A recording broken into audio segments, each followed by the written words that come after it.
जी तो देखो, last class में तो ये डिस्कस हो चुका था हम लोग का कंप्लीट प्रोजेक्टाइल का, तो उसका समरी मैंने यहाँ पर पुट किया है ना। प्रीवियसली जो भी डिस्कस हुआ था उसको समराइज करके एक रिजल्ट के फॉर्म में लेके आए हैं यहाँ पर। और प्रीवियस क्लास के जो भी न्यूमेरिकल थे वो इन्हीं फंडामेंटल्स के ऊपर थे। तो first of all point number 1, any object which is thrown in the air is a projectile. इसमें कोई डाउट नहीं है। कोई ऑब्जेक्ट अगर आप एयर में थ्रो करते हो तो वो एक प्रोजेक्टाइल है, बिल्कुल ठीक है। समझ आया आपको ये चीज? समझना क्या मतलब, ये बेसिकली हम डिस्कस कर चुके हैं पिछली क्लास में भी। और दूसरा हम लोगों ने ये कहा है, ये सेकंड पॉइंट काफी इंपॉर्टेंट पॉइंट है, सेकंड नंबर पॉइंट बड़ा इंपॉर्टेंट है कि आपको हमेशा हॉरिजॉन्टल डायरेक्शन को एक्स एक्सिस मानना है। ये बड़ा इंपॉर्टेंट लाइन है। Considering horizontal as X axis, और उसमें पॉजिटिव साइड किस तरफ रखना है तुम्हें, बिकॉज एक्स एक्सिस में पॉजिटिव साइड भी होती है और एक्स एक्सिस में नेगेटिव साइड भी होती है। तो किस साइड पर पॉजिटिव रखना है वो ब्रैकेट में मैंने मेंशन किया हुआ है। आपको पॉजिटिव साइड चूज करना है वो हमेशा along the horizontal motion. Horizontal motion का मतलब कि अगर राइट साइड प्रोजेक्टाइल है तो right side positive X axis मान लेंगे। प्रोजेक्टाइल अगर लेफ्ट साइड की तरफ हो रहा होगा तो हम लेफ्ट साइड को पॉजिटिव एक्स एक्सिस मान लेंगे।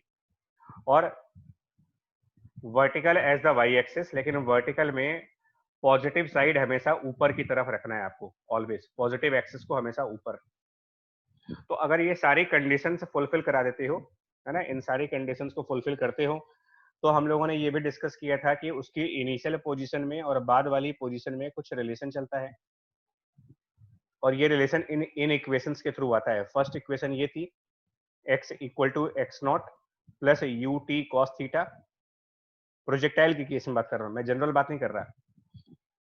मैं प्रोजेक्टाइल के केस में बात कर रहा हूँ। जनरल बात करेंगे तो वो अलग इक्वेशन थी, बट प्रोजेक्टाइल के केस में x equal to x naught plus U T cos theta और y equal to Y naught plus U T sine theta minus half G T square, और इसकी जो ट्रेजेक्टरी इक्वेशन थी ये।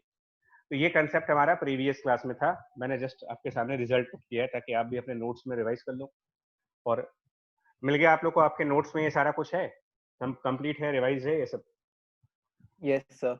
Yes sir. Yes sir. हाँ, और इसके पहले Yes, मेरा sir. जी जी थैंक यू। और इसके पहले मेरा जनरल स्टेटमेंट ये था, अगर मेरे से जनरलाइज पूछोगे तो जनरल स्टेटमेंट ये था कि किसी भी टू डायमेंशनल मोशन में जब जाओगे आप, किसी भी टू डायमेंशनल मोशन की तरफ अगर आप चलते हो तो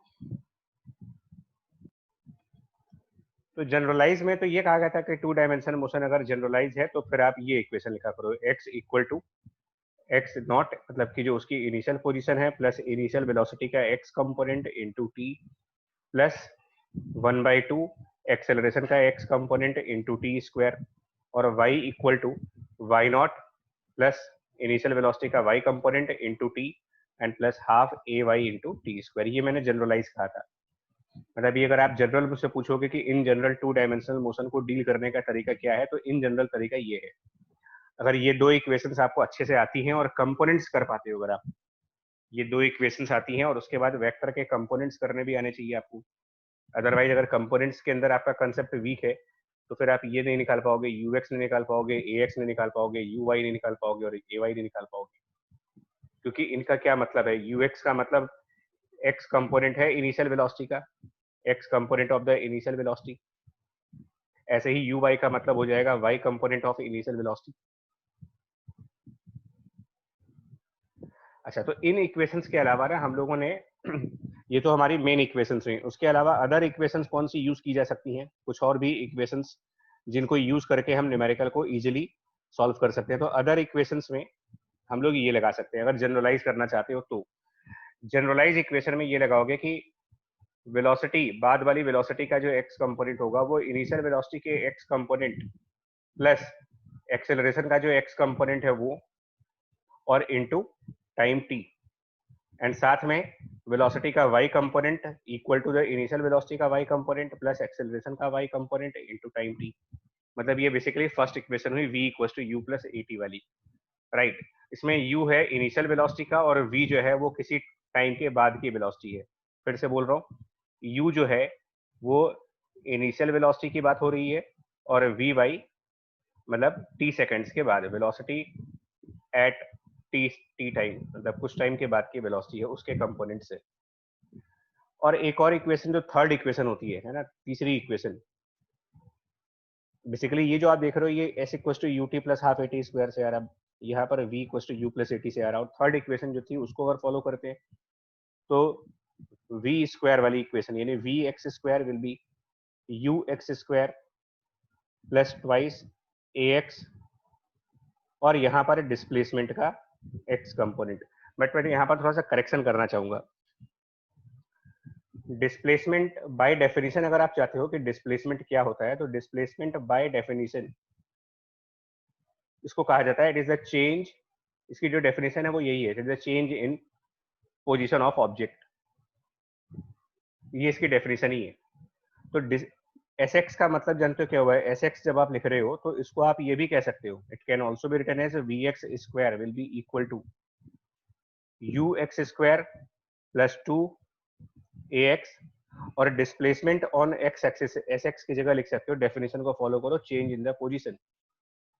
तो position X minus position X naught, यानी कि एक्स मतलब बाद वाली पोजीशन, मोशन में होने के बाद लेटर वाली पोजीशन, और एक्स नॉट का मतलब इनिशियल पोजीशन हो गई इसकी। और सिमिलरली इसमें वाई कंपोनेंट को यूज करेंगे, सिमिलर प्रोसेस में वाई कंपोनेंट सेम टाइप में आप चाहो तो इसका वाई कंपोनेंट भी लिख सकते हो।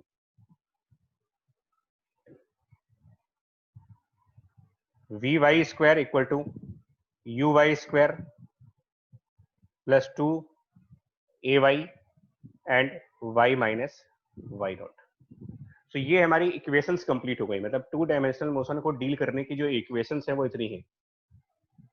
ठीक है, आप इस पेज पे जितनी इक्वेशंस मैंने लिखी हैं, इन इक्वेशन से आप टू डायमेंशनल मोशन में किसी भी प्रॉब्लम को डील कर सकते हो, बट उसकी कंडीशन स्पेसिफाइड थी। टू डायमेंशनल मोशन को हम डील तो कर सकते हैं, लेकिन उसकी मेरी कंडीशंस बता देता हूँ। कंडीशंस ये हैं कि एक्सेलरेशन का कोई भी कंपोनेंट, चाहे वो एक्स कंपोनेंट हो चाहे वो वाई कंपोनेंट हो, वो कांस्टेंट वैल्यू होनी चाहिए, कांस्टेंट डायरेक्शन होनी चाहिए, यानी कि कुल मिलाकर के एक्सेलरेशन जो है वो during the journey starting point से लेकर के और जिस पॉइंट पर आपको कैलकुलेशन करनी है वहां तक एक्सेलरेशन की वैल्यू थ्रू आउट मैग्नीट्यूड में और डायरेक्शन में दोनों में कांस्टेंट चल रही हो, तभी ये इक्वेशंस अप्लाई की जाती हैं। अदरवाइज वेरिएबल एक्सेलरेशन के लिए हम लोग पहले बोल चुके हैं कि वो हम लोग कैलकुलस की हेल्प लेते हैं। कांस्टेंट एक्सेलरेशन में हम लोग कैलकुलस की जगह डायरेक्ट इक्वेशन से भी सॉल्व कर सकते हैं, और ये उसकी इक्वेशंस है। तो अब आगे से जो भी क्वेश्चंस करोगे, just follow these equations, step by step आप इक्वेशंस को फॉलो कर लो, ट्रस्ट करो, एक भी न्यूमेरिकल तुम्हारा गलत नहीं होगा, प्रोवाइडेड कंपोनेंट्स आपको बहुत अच्छी तरीके से क्लियर है। और ये मैंने वेक्टर के टाइम पर भी कई बार आपको स्ट्रेस दिया था कि कंपोनेंट्स बहुत ही क्लियर होने चाहिए, हमारे बहुत ही क्लियर कंपोनेंट्स करने चाहिए। ठीक है, तो ये इक्वेशंस हम यूज करने जाएंगे अब। ठीक है, कौन कौन सी इक्वेशंस कौन कौन सी मैं कह रहा हूं उस पर एक बार नजर डाल दो। पहली ये एक्स वाली equal to x naught plus u x t plus half a x t square, दूसरी ये वाई वाली, तीसरी ये वी एक्स वाली यू एक्स प्लस ए एक्स टी, चौथी ये वी वाई वाली यू वाई प्लस ए वाई टी, फिफ्थ ये वाली कि we x square equal to you x square plus two A x और एक्स माइनस एक्स नॉट, ऐसे ही वी वाई स्क्वायर वाली। इसमें फिर रिपीट कर दे रहा हूँ, एक्स नॉट और वाई नॉट इनिशियल कोऑर्डिनेट्स होते हैं जहां से बॉडी का जर्नी स्टार्ट किया जाता है, और एक्स और वाई बाद वाले कोऑर्डिनेट्स होते हैं जहां पर जर्नी आप कंसिडर करने जा रहे हो। तो अब हम लोग आज इसके ऊपर कई सारे क्वेश्चंस करेंगे। सबसे पहले तो मैं एक बार रिपीट करना चाह रहा हूँ, जो लास्ट क्लास में हम लोगों ने एक मैक्सिमम हाइट का फॉर्मूला डिस्कस किया था, उसको रिपीट करेंगे। एक बार उस मैक्सिमम हाइट वाले फॉर्मूले को रिपीट कर देते हैं, उसका डेरिवेशन कुछ लोगों को थोड़ा सा कम समझ में आया था, तो एक बार देख लेते हैं उसको जल्दी से कि कैसे वो डेरिवेशन किया जाएगा। तो यहाँ पर ये एक्स एक्स एक्सिस हो गया, वाई वाई एक्सिस हो गया, और हमने ये माना कि जो ऑब्जेक्ट है वो यहाँ से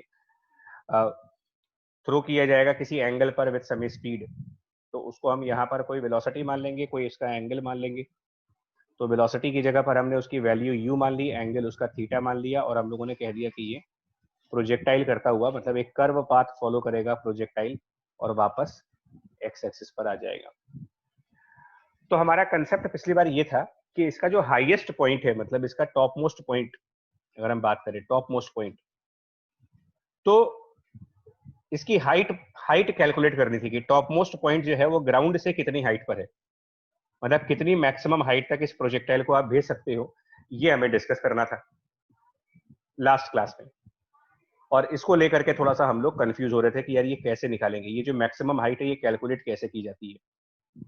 derivation part, mainly derivation part, numerical part की बात नहीं कर रहा हूँ, मेनली डेरिवेशन पार्ट, यार ये मैक्सिमम हाइट कैसे होती है। तो बच्चा आप दो तीन चीजें ध्यान से सुनो। हम लोग प्रीवियस पेज पर मैंने आपको जितनी भी इक्वेशंस बनाई है ना उन पर ध्यान दीजिएगा।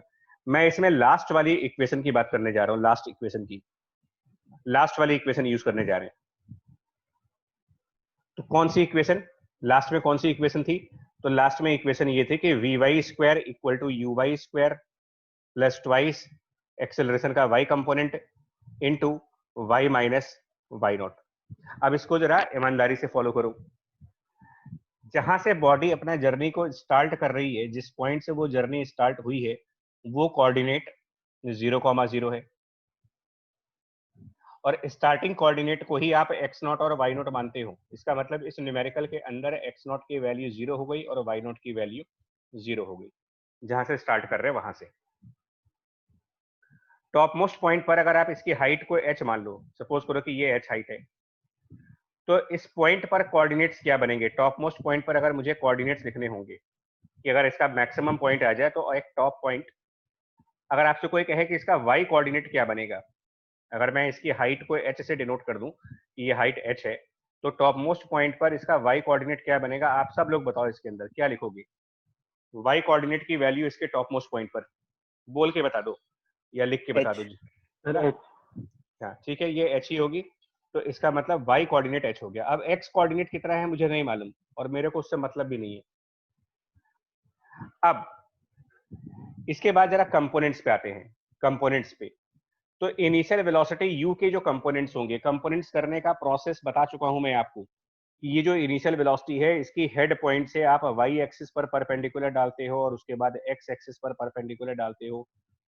तो प्रोसेस में नहीं जा रहे क्योंकि ये वेक्टर में ऑलरेडी डिस्कस हुआ है, बट अभी आप कंपोनेंट्स देखोगे तो इनिशियल वेलोसिटी का x कंपोनेंट और y कंपोनेंट करने पर x वाला कंपोनेंट u cos थीटा आ जाएगा और y वाला कंपोनेंट करने पर वो u इंटू साइन थीटा हो जाएगा। ठीक, ये इनिशियल वेलोसिटी हो गई।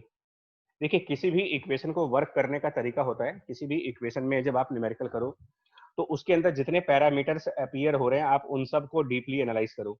तो हमने यू वाई देख लिया, वाई चेक कर लिया, वाई नॉट चेक कर लिया। अब हम क्या चेक करेंगे कि ए वाई कितना है। तो अब हम ए वाई को चेक करते हैं। ए वाई का मतलब एक्सेलरेशन का वाई कंपोनेंट। तो हम लोगों ने ये पूछा कि यार एक्सेलरेशन किस तरफ लग रही है इस क्वेश्चन में, तो मालूम चला कि क्योंकि ये प्रोजेक्टाइल है तो एक्सेलरेशन तो वाई डायरेक्शन में लग रही है, नेगेटिव वाई डायरेक्शन में, ग्रेविटी की वजह से लग रही है। तो जब हमने ये पता कर लिया कि एक्सेलरेशन ग्रेविटी की वजह से वाई एक्सिस की नेगेटिव साइड की तरफ है, तो इसमें कंपोनेंट करने पर क्या बनेगा? अगर मैं इसके कंपोनेंट्स करना चाहूं तो मेरे कंपोनेंट्स क्या बनेंगे?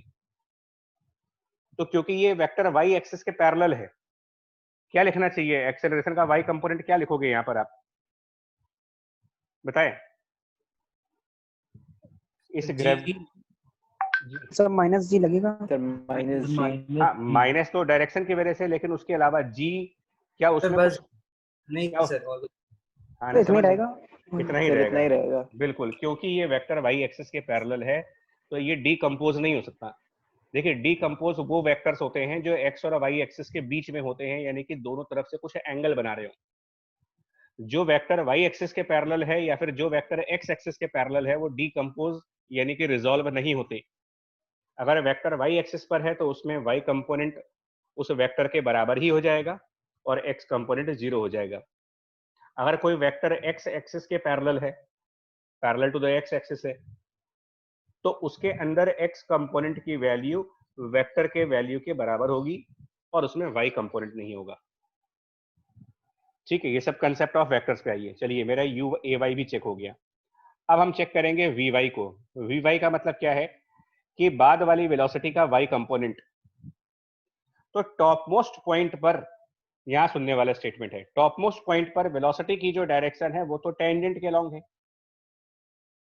टॉप मोस्ट पॉइंट पर वेलोसिटी जो होगी वो टेंजेंट के अलोंग होगी, और ये अगर टेंजेंट के अलोंग है, डायरेक्शन ऑफ वेलोसिटी अगर टेंजेंट के अलोंग है, ठीक है, टॉप मोस्ट पॉइंट पर this is the direction of velocity parallel to x axis. और अभी अभी मैंने स्टेटमेंट दिया आपको कि अगर कोई वेक्टर एक्स एक्सिस के पैरेलल चला गया तो उसमें वाई कंपोनेंट की वैल्यू, अभी जस्ट मैंने आपको स्टेटमेंट दिया था, अगर वेक्टर वाई एक्सिस के पैरेलल है तो उसमें एक्स कंपोनेंट की वैल्यू 0 है।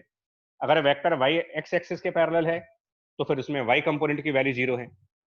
तो क्योंकि टॉप मोस्ट पॉइंट पर टेंजेंट मतलब कि वेलोसिटी की जो डायरेक्शन है वो पैरेलल है एक्स एक्सिस के, इसलिए वहां पर जाकर के वेलोसिटी का जो वाई कंपोनेंट बनेगा वो क्या लिखेंगे, y component of the velocity top most point पर। अब आप लोग आंसर दें इसका। 0 मैंने यू cos स्टेटमेंट, थीटा हो जाएगा ध्यान से करो, मेरा स्टेटमेंट सुनो। सर, y 0 हो जाएगा सर 0 हो जाएगा। हाँ, सर, 0 हो अगर जाएगा। 0 हो जाएगा, अब आप इसको समझ लें बाकी लोग भी। टॉप मोस्ट पॉइंट पर जो वेलोसिटी है, मैं हाइलाइटर से दिखा रहा हूं, ये वेलोसिटी पैरेलल है एक्स एक्सिस से। अगर कोई वेक्टर एक्स एक्सिस के पैरेलल है तो उसमें वाई कंपोनेंट आप बिना सोचे समझे 0 कह सकते हो। ठीक, सब कुछ रेडी हो गया, मतलब मसाला तैयार हो गया। आप सब्जी बनाना चाहते हो तो आप क्या करोगे, सब कुछ रेडी करोगे ना। मैगी बनानी है तो फिर सब कुछ तैयार करो पहले। तो अब ये सब तैयार हो गया, मेरा रॉ मटेरियल तैयार हो गया है ना, सब कुछ तैयार हो गया। आप चलते हैं इक्वेशन में। तो इक्वेशन में वी वाई स्क्वायर का हो गया 0 स्क्वायर, यू वाई स्क्वायर की जगह लिख दिया u sine theta square, a y की जगह लिख दिया माइनस जी, ये वाई कोऑर्डिनेट एच हो गया, और वाई नॉट मतलब जहां से स्टार्ट किया गया था वो 0 हो गया। खत्म हो गया क्वेश्चन। इसको सिंप्लीफाई कर लीजिए, ये मैक्सिमम हाइट आ जाती है you square sine square theta and divided by 2g। ये लास्ट क्लास में भी डिराइव किया था, बट क्योंकि थोड़ा जल्दी जल्दी में डेरिवेशन हुआ था इसलिए मैंने एक बार रिपीट कर दिया। क्लियर हुआ कि नहीं हुआ भाई? हो गया सर। Yes sir. कोई Yes, हो, sir. कोई भी हो तो बता देना, अभी है जो भी है अभी कोई बता देना, बाद में किसी की सुनवाई नहीं होगी। ठीक, बाद में आप में से किसी की कोई सुनवाई नहीं होगी। तो अभी जो सुनना है बता दीजिए, बाद में नहीं। बट स्टेप्स फॉलो करते रहो, मैं फिर बोल रहा हूँ, आप जल्दीबाजी ना करिएगा। होता क्या है, स्टूडेंट्स क्या करते हैं ना कि वो इक्वेशंस को डायरेक्टली यूज कर लेते हैं, क्वेश्चन को बिना सोचे समझे, बिना एनालाइज किए सीधा, उनको पता नहीं किस चीज की जल्दीबाजी होती है कि क्वेश्चन को प्रॉपरली रीड भी नहीं किया, समझा भी नहीं, डायरेक्ट इक्वेशन पे चले गए, पलट के देखा तो पीछे आंसर गलत, व्हाट्सएप उठाया, दोस्त को भेज दिया या टीचर को भेज दिया कि सर ये क्वेश्चन तो मेरे को समझ ही नहीं आ रहा। 3 मिनट के अंदर डिसीजन ले लेते हो कि ये क्वेश्चन मेरे को समझ आया कि नहीं आया। कमाल करते हो तुम लोग भाई।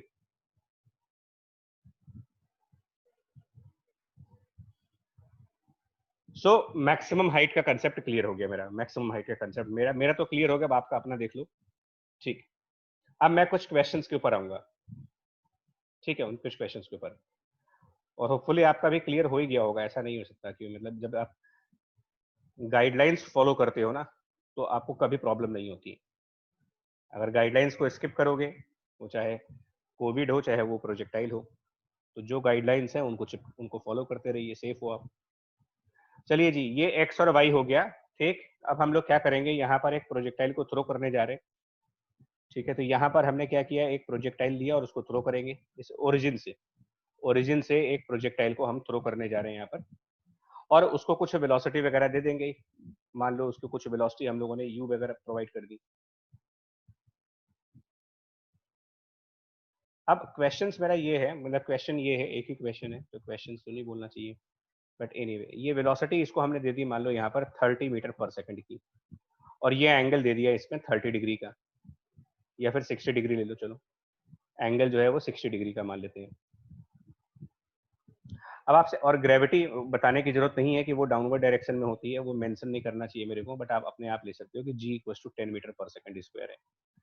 और आपका क्वेश्चन ये है, find the velocity after some seconds, मतलब कुछ टाइम दिया होगा है, कुछ टाइम दिया होगा आपको, मान लो कुछ भी टाइम, सपोज करो 1 सेकंड दिया है कि 1 सेकंड के बाद इसकी क्या वेलोसिटी होगी। तो एक जस्ट सैंपल एग्जांपल है यार, अब डेटा बदल सकता है आपके सामने, न्यूमेरिकल करते वक्त डेटा चेंज हो सकता है। मैंने एक सैंपल उठाया है, उस सैंपल में इनिशियल स्पीड 30 है जो कि न्यूमेरिकल करते वक्त कुछ भी हो सकती है, एंगल 60 डिग्री है जो कि न्यूमेरिकल करते वक्त बदल सकता है, हाँ जी नहीं बदल सकता, 9.8 या फिर 10।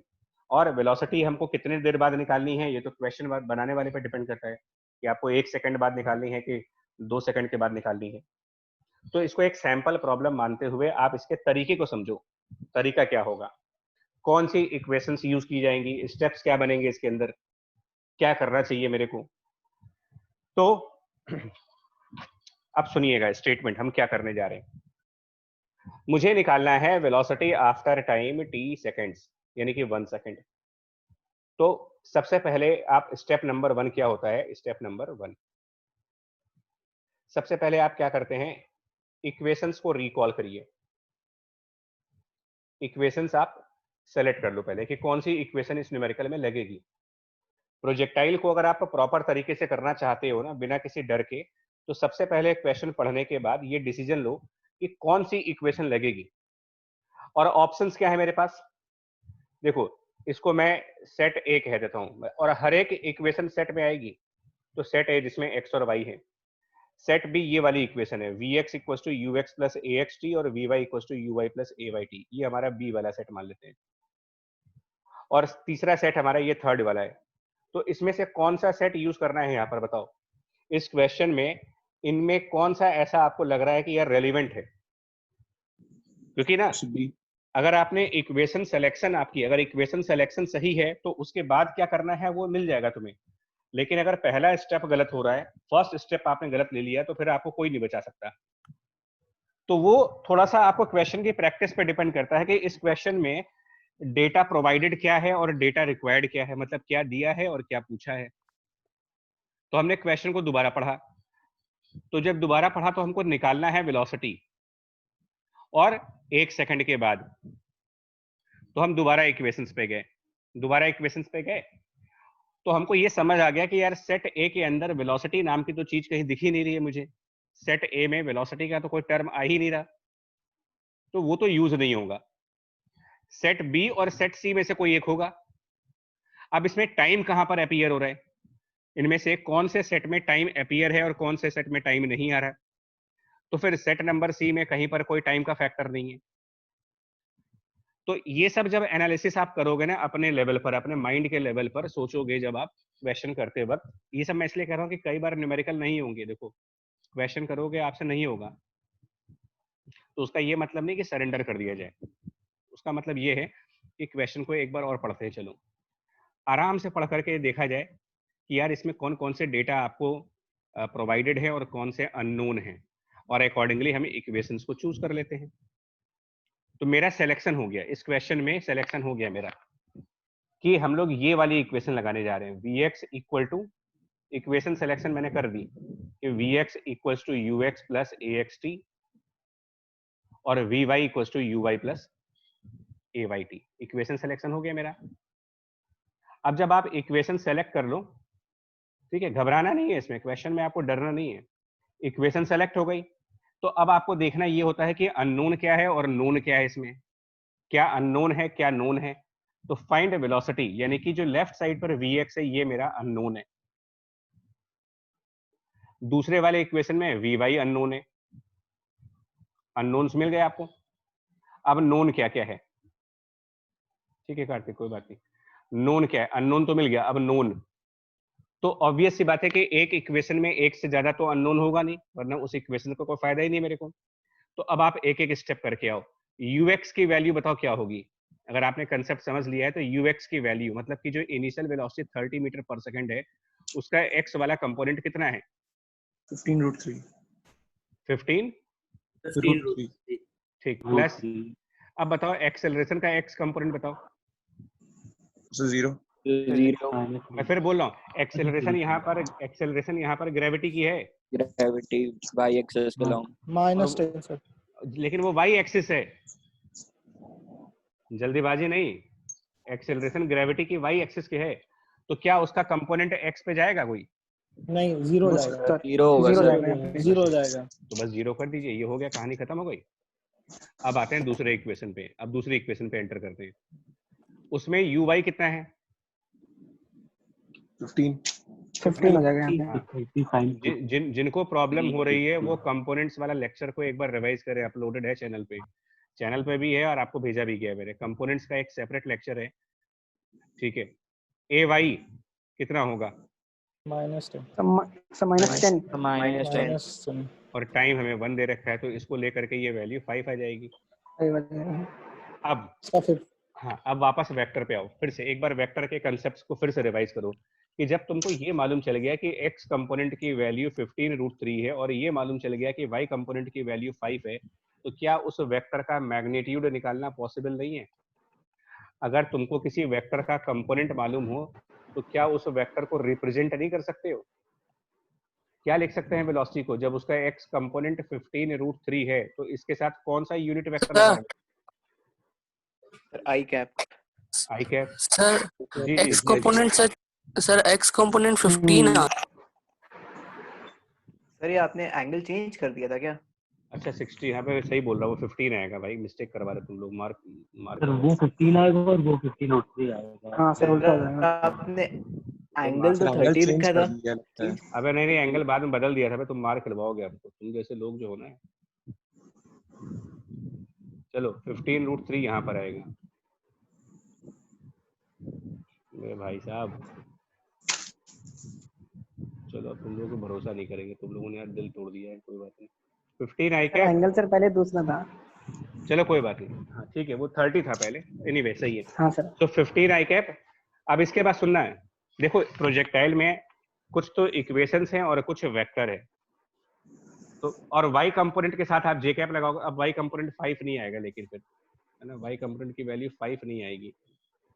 ये अप्रोक्सीमेटली जानते हो कितना आएगा? √3 को 1.7 ले लें, अगर √3 की वैल्यू को 1.7 है ना, तो 15 इंटू 1.7 आप कर सकते हो लगभग अप्रोक्सीमेटली, और -10। तो कुछ अंदाजा बताओगे कितना आएगा ये? लगभग कितना आएगा? अप्रोक्सीमेटली कितनी वैल्यू आ जाएगी इसकी? अगर √3 को 1.7 मान लें तो 15 इंटू 1.7 और -10 लगभग क्या वैल्यू? 17 तक 15.5। सर मेरा एग्जैक्ट 15.98 आ रहा है। 15.98 आ रहा है सर मेरा एग्जैक्ट वाला। हाँ तो उसको राउंड ऑफ करके 16 कर लेना। कैलकुलेशन सिंपल रखनी है मेरे को यार, देखो कैलकुलेशन के लिए हम थोड़ी क्वेश्चन करा रहे हैं। चलो 16 मान लेते हैं रफली। तो 15 आई कैप प्लस 16 जे कैप। अब क्या इसका मैग्नीट्यूड और डायरेक्शन नहीं निकाल सकते? बताओ क्या? क्या वेक्टर के कंसेप्ट में ये नहीं बताया गया है कि इसका मैग्नीट्यूड कैसे निकलेगा? बिल्कुल बताया गया है, स्क्वायर रूट के अंदर जाओ और 15 का स्क्वायर 225 प्लस 16 का स्क्वायर। और क्या ये नहीं बताया गया इसका डायरेक्शन कैसे निकालोगे? एक वेक्टर का डायरेक्शन निकालना क्या फॉर्म? तो tan थीटा क्या होता है? y component upon the x component. y component 16 है, x कंपोनेंट 15 है। बोलो। Yes sir. तुम में से किसी के पास साइंटिफिक कैलकुलेटर है इस टाइम पर? तो मुझे ये बता दो, या नॉर्मल कैलकुलेटर से कि v की वैल्यू क्या बन रही है?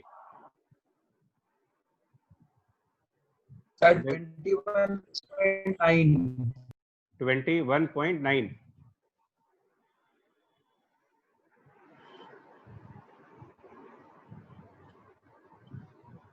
बोलो भाइयों। 21.93 आ रही है। 21.93 आ रहा है ना?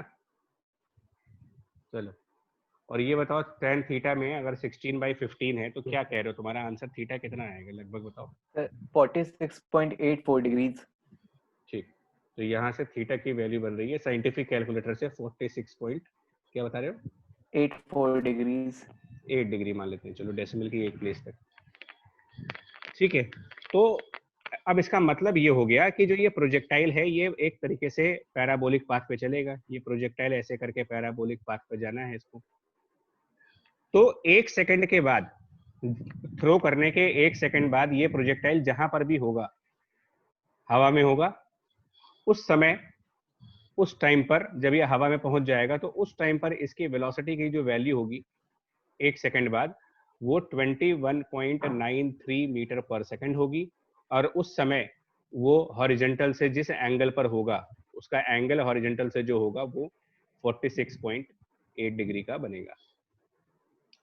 तो ये एक सैंपल प्रॉब्लम थी। न्यूमेरिकल वैल्यूज और डेटा को आप चेंज कर सकते हो क्वेश्चन टू क्वेश्चन, बट तरीका यही होगा कि अगर आपको प्रोजेक्टाइल को थ्रो करने के कुछ टाइम बाद की वेलोसिटी कैलकुलेट करने को दिया जाए कि 1 सेकंड बाद, 2 सेकंड बाद, 4 सेकंड बाद क्या वेलोसिटी होगी, तो आप इन इक्वेशंस को यूज करना सीख जाओ, प्रोजेक्टाइल की वेलोसिटी आ जाएगी, प्रोवाइडेड कंपोनेंट्स का कंसेप्ट वेक्टर का आपका स्ट्रांग होना चाहिए। मैं बार बार बोल रहा हूं, अदरवाइज फंस जाओगे।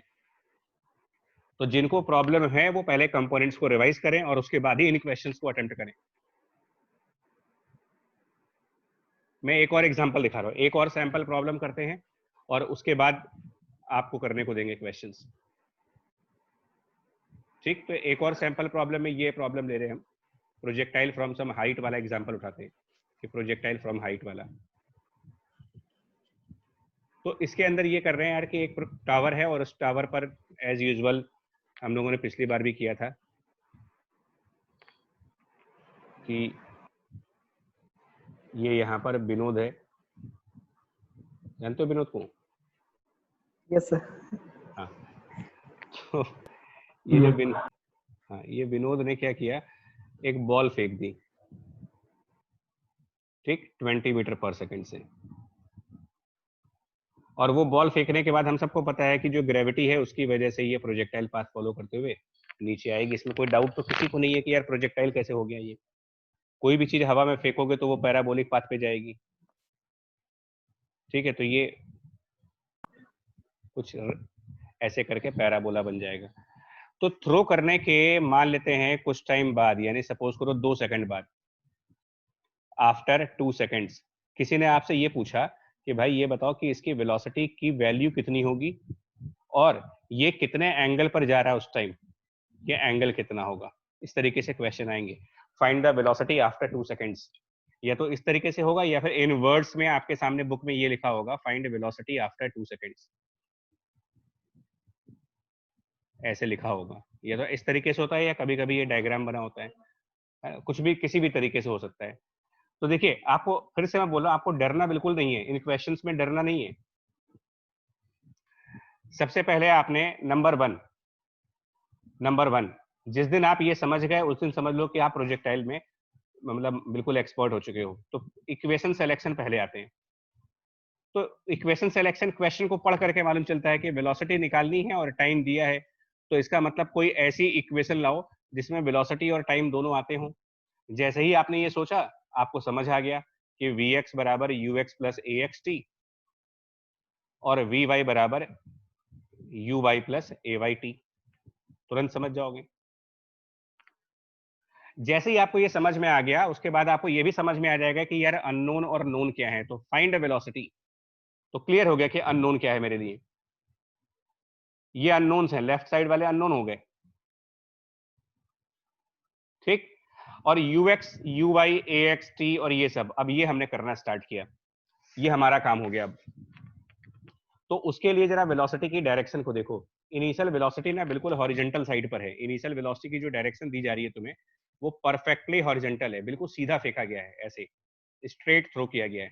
तो ये बताओ इसका एक्स और वाई कंपोनेंट क्या लिखेंगे अब, अगर इनिशियल वेलोसिटी बिल्कुल स्ट्रेट लाइन पर है, parallel to the x axis है, तो क्या हुआ फिर?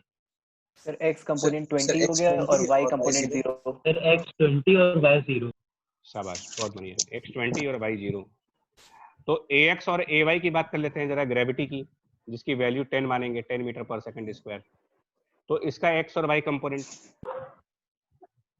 बोलो। सर ax 0 और ay माइनस 10 हो जाएगा। -10 और टाइम 2 हो गया। हाँ सर, टाइम 0। बस खत्म हो गया।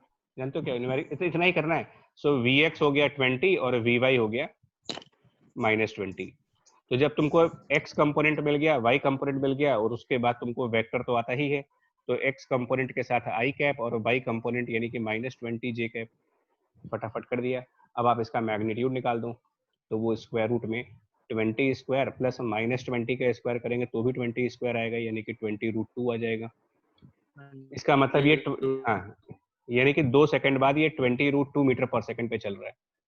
और इसकी डायरेक्शन की बात करें अगर, तो डायरेक्शन में जब आप tan थीटा वाला फॉर्मूला लगाते हो ना, y component divided by the x component, तो आपसे ये कहा गया था कि tan थीटा जब आप लगाते हो y कंपोनेंट, तो y कंपोनेंट -20 है और x कंपोनेंट +20 है। लेकिन उसमें जो थीटा होता है यहाँ पर, वो आपसे मैंने ये भी कहा था कि जब आप y component divided by x component वाला कंसेप्ट लगाएंगे तो जो एंगल थीटा है वो फिर आपको कहां से लेना पड़ेगा, पॉजिटिव साइड से। और कौन, स्मॉलर वाला। नहीं नहीं नहीं भैया, नहीं ये नहीं था।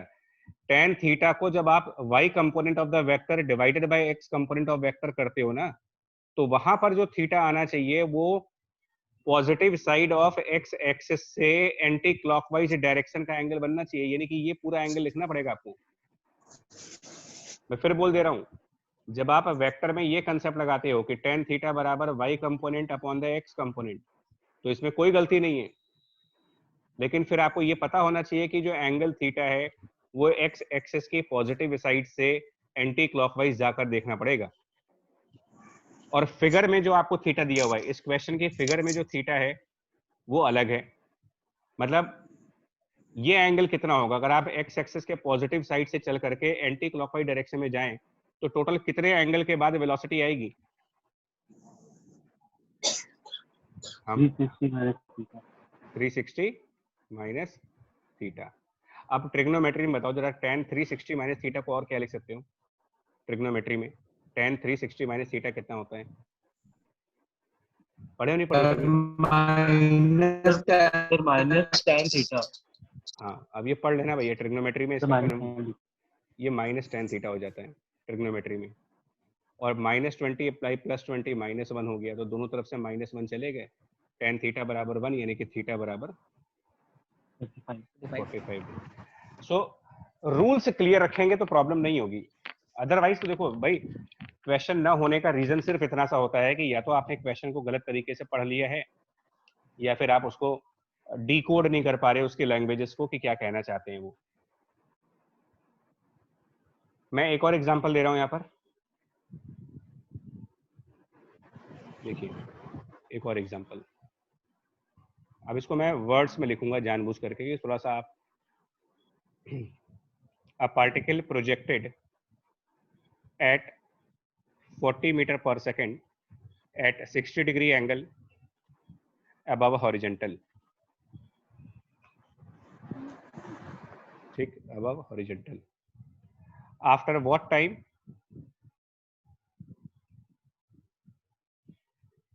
motion of particle, after what time the motion of particle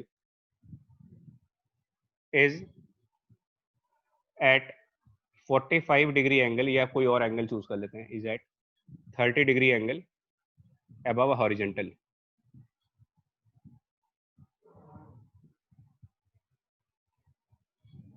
Also find speed at that time.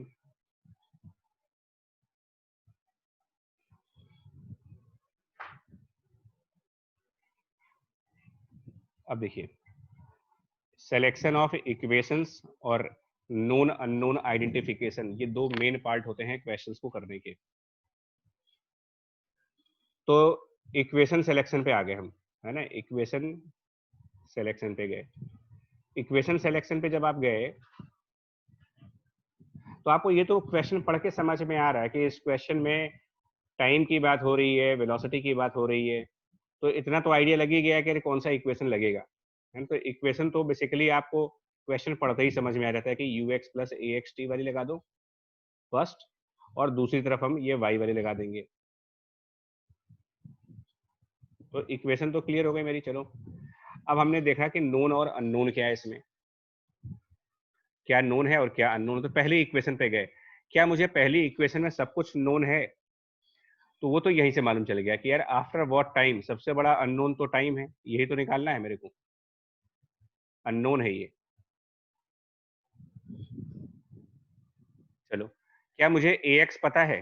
तो ax पता है क्योंकि ये ग्रेविटी है ना यहाँ पर। तो ग्रेविटी की वजह से आपको ये तो पता है कि जो ax है वो 0 है, इसलिए कुछ एग्जांपल्स में देख चुके हो। ay कितना है? तो ये भी मुझे पता है, ग्रेविटी की वजह से -10 है ये। टाइम अननोन है। ये सेल्फ क्वेश्चनिंग है, अपने दिल को बताओ। ux और uy पता है कि नहीं पता है, ये देखना होता है, क्या ये नोन है कि अननोन है। तो initial velocity 40 metre per second, 60 degree उसका एंगल है, तो यार पता है इसका मतलब। तो मैंने डायग्राम नहीं बनाया है इसका, आप चाहो तो मैं डायग्राम बना सकता हूँ, और इनफैक्ट डायग्राम बना लीजिए तो ज़्यादा अच्छा है। अगर डायग्राम बना लो तो क्वेश्चन को समझने में थोड़ा सा ज़्यादा फायदा होता है। फिजिक्स में अगर आप डायग्राम से काम करते हो ना, तो काफ़ी हद तक चीज़ों की एक मेंटल इमेज बन जाती है आपके माइंड में कि अच्छा ये ऐसे हो रहा है। ठीक है, उसके बाद क्वेश्चन को सॉल्व करना आसान हो जाता है आपके लिए। देखो तो यार ये क्या हो रहा है, तो यहां से 40 मीटर पर सेकंड पर हमने इसको थ्रो किया और at an angle of 60 degree. तो कंपोनेंट तो कर सकते हैं ना, इसमें कोई डाउट तो है नहीं। अब तो एक्स वाला कंपोनेंट जो बनेगा वो 40 इंटू कॉस 60 के हिसाब से 20 बनेगा और वाई वाला कंपोनेंट 20√3 होगा। तो अब प्रॉब्लम कहां पर है? प्रॉब्लम कहां पर है? सेकंड इक्वेशन को ध्यान से देखो। सेकंड इक्वेशन में राइट हैंड साइड पर टाइम अननोन है। क्या लेफ्ट हैंड साइड पर वी वाई पता है आपको? क्या आपको ये पता है कि वेलोसिटी का वाई कंपोनेंट कितना है? बाद वाली वेलोसिटी का, पहले वाली वेलोसिटी का नहीं, बाद वाली वेलोसिटी का। जब ये कह रहे हैं कि आफ्टर व्हाट टाइम मोशन जो है वो 30 डिग्री के एंगल पे हो रहा है, मतलब कुछ टाइम बाद ये प्रोजेक्टाइल बनेगा, उसमें कुछ टाइम बाद यही पार्टिकल हॉरिजॉन्टल से 30 डिग्री के एंगल पे चल रहा है। तो क्या इतनी इंफॉर्मेशन सफिशिएंट है कंपोनेंट निकालने के लिए? क्या सिर्फ एंगल से कंपोनेंट आ जाएगा या कुछ और चाहिए होगा? स्पीड भी चाहिए, वेलोसिटी भी चाहिए होगी। मतलब किसी वेक्टर का कंपोनेंट आप सिर्फ उसकी डायरेक्शन से तो निकाल नहीं दोगे कि 30 डिग्री का डायरेक्शन है तो लाओ इसके कंपोनेंट कर दें। आपको उस वेक्टर की लेंथ भी तो पता हो, यानी उसका मैग्नीट्यूड, और उसके बारे में इस क्वेश्चन में कहीं कोई बात नहीं की गई है। इस क्वेश्चन में आपको ये थोड़ी बताया गया है कि जब वो 30 डिग्री के एंगल पर है तो कितना है। इनफैक्ट वो तो पूछ लिया कि ऑल्सो फाइंड स्पीड, तो फिर हम इसको v मानेंगे, ठीक है। लेकिन ये v अननोन हो गया। समझ आ रहा है तुमको यहां तक भाई? बताओ। सर पर इसका हॉरिजॉन्टल कंपोनेंट तो पता कर सकते हैं ना v का? नहीं कर रहे हैं, 1 मिनट कर रहे हैं, हम सब कर रहे हैं। नहीं, आपको यहां तक के रीजनिंग समझ में आ रही है कि 30 डिग्री एंगल पर वेलोसिटी का मैग्नीट्यूड कुछ मानना पड़ेगा आपको, क्योंकि ये क्वेश्चन में दिया नहीं है आपसे। अब क्या करना है, देखो ये जो वेलोसिटी आई 30 डिग्री पर, इसको v और 30 के फॉर्म में, इन टर्म्स ऑफ v और इन टर्म्स ऑफ 30, मुझे ये बताओ कि x कंपोनेंट क्या लिखोगे। अगर मैंने ये मान लिया है कि इस वेक्टर की लेंथ v है और एंगल 30 दे v रखा cos है, 30 तो इसके हिसाब से इसके x कंपोनेंट को क्या लिख दे हम? v cos 30 v cos 30। 30 ये आपके vx की वैल्यू हुई, मतलब बाद वाली वेलोसिटी का x कंपोनेंट हम लिखेंगे v cos 30, और y कंपोनेंट क्या लिखेंगे उसका, मतलब जो बाद वाली वेलोसिटी है, मतलब v ये sin 30 कुछ टाइम v बाद sin है। 30। हाँ, इसको लिखेंगे v sin 30। तो अब मेरी इक्वेशंस को एक बार रीअरेंज करते हैं, एक बार इक्वेशंस को रीअरेंज करते हैं। पहली इक्वेशन जो हुई, फर्स्ट इक्वेशन, उसके अंदर आ गया v√3/2 cos 30 equal to right side 20। इससे क्या होगा, v मिल जाएगा 40/√3। और फिर अब सेकंड इक्वेशन में गए, तो सेकंड इक्वेशन में left side is v sin 30, तो पहले v की वैल्यू पुट की 40/√3, sin 30 की value 1/2, right hand side 20√3 minus 10, और वो अननोन वैल्यू टाइम की। अब इसको सिंप्लीफाई करना होगा, तो सिंप्लीफिकेशन में आपको छोड़ दे रहा हूँ, बट ये मानता हूँ कि टाइम इससे कैलकुलेट किया जा सकता है। तो दोनों आंसर आ गए, v भी आ गया और टाइम भी आ गया।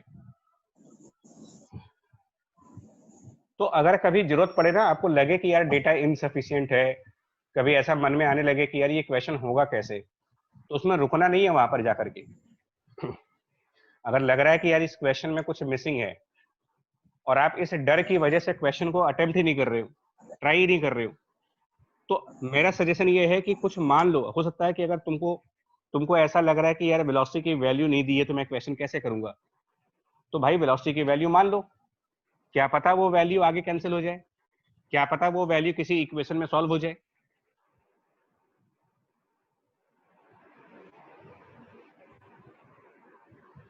आई बात समझ में?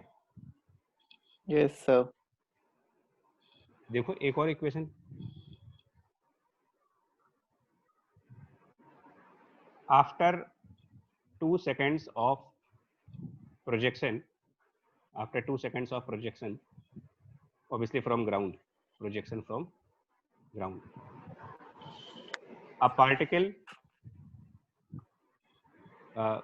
is found to move at 30-degree angle above horizontal.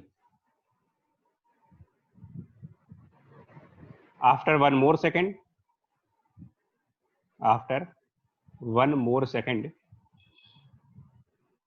motion is horizontal.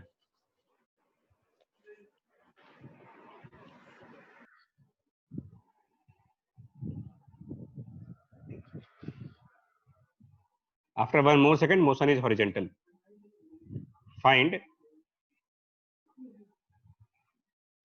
अब मैं थोड़ा सा इनडायरेक्ट क्वेश्चन पूछूंगा तुमको. फाइंड मैक्सिमम हाइट एंड दूसरा पार्ट टाइम ऑफ फ्लाइट, तीसरा पार्ट रेंज.